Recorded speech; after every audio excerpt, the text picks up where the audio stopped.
बालिन शाहजी झापामा यहाँसँग चुनाव लड्न आयो भने यहाँले स्वागत गर्नुहुन्छ ठान्नुहुन्छ के होइन जोसुकै आओस् न, जो आए पनि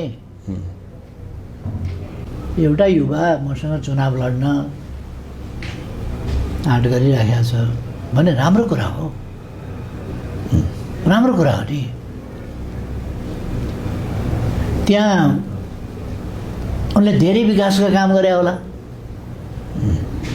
त्यही भएर जान्छु होला नि। त्यहाँका जनताले थाहा पाएका छैनन् त्यो कुरा।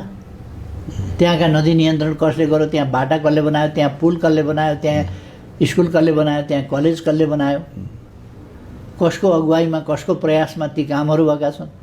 त्यहाँ मात्रै होइन, देशभरि कसले विकास गर्यो, कुनै तुलना हुन्छ तपाईँ के प्रश्न गरिरहनु। मिडियाहरूमा म अरू पनि युवाहरू, उत्साहित युवाहरूलाई, यस्तो युवाहरूलाई चाहिँ नि त्यहाँ गएर चुनाव कसरी हुन्छ, के हुन्छ भन्ने कुरा हेर्न सिक्न त्यो आग्रह नै गर्छु। ठिक छ नि त, आउँदाखेरि के भयो त, जो आए पनि म सबै मसँग चुनाव लड्न खोज्ने सबैलाई स्वागत गर्छु।